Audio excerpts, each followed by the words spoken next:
I watch the girls in the gym right now practice and I'm like, wow, that looks so fun. I want to jump up and grab a tight pass. I want to block a ball or throw my body on the floor and dive for a tip. The desire to just be able to move my body how I want to and how I, have for a long time is definitely there.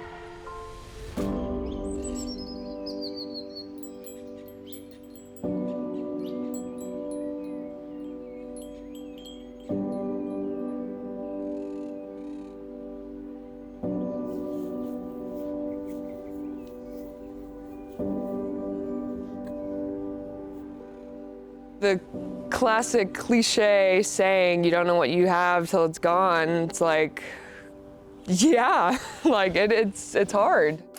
We were playing in a away match. I was in the front row. I went up to joust a tight pass, and at the top of my jump, I thought that the opposing middle blocker had kicked me really hard through the net. And I came straight down and was on the ground, and I think that is single-handedly the most painful experience I've ever had in my life. I remember I was in such a state of shock that I didn't cry, but I was just repeatedly saying because it hurt so bad and I knew that it was gonna be bad. That moment, everything just apexed and it was terrifying. I'd torn my ACL, MCL, PCL, my meniscus had a bucket tear, and it was like, holy, this is gonna be a gnarly recovery. The body can only take so much of this for an extended time before it gives. Because we don't get an off season. Like this life that we live, we're playing professionally for 8 months, and then we go straight into the national team season. I don't know if my body would ever be able to go a full year nonstop ever again. And so having signed on to League One, that still gives me a great platform to be able to have a lengthy career and extend the longevity of however long I play. Yeah, my commute here to the gym is a nice short little 15 to 20 minutes. I'm closer to 20 in the morning with traffic, but I think knowing how many people and how many high-level athletes have come back from knee injuries, no, quitting was never even on my radar of possibilities. Just being in those moments with people you care about and people that you've put in so much time with,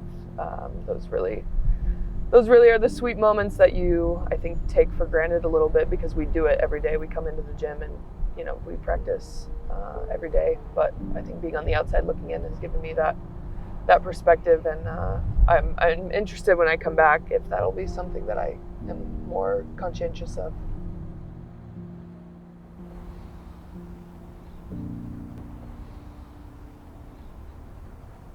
Oh, well, it's Friday, so vibes are gonna be super good in the gym, in the weight room. Everyone's gonna be just bumping it, me and probably some of the guys. Because the girls, I don't think they lift today, the Pan Am girls. And so we're gonna get a little rehab in, get a nice lift in, and then get a little sesh of cardio. So yeah, it'll be good. It'll be good. It'll be really freaking hot. I will for sure be dripping by the end of this, but a good sweat on a Friday. I don't know that you could ask for much more.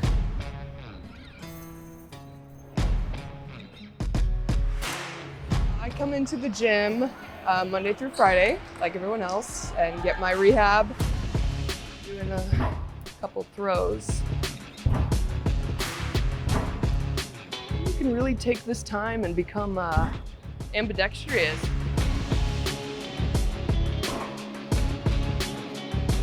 I lift Monday, Tuesday, Thursday, Friday. Wednesdays are my lighter days. And then try to touch a ball 3 to 4 times a week.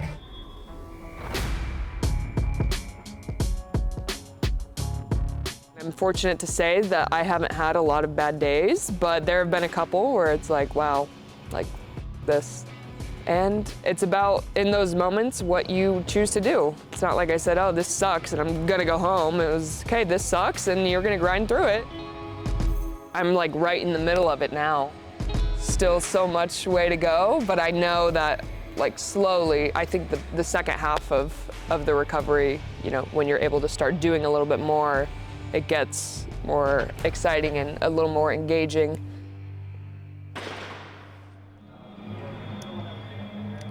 Lift is over. Now time for some cardio. And a lot of water.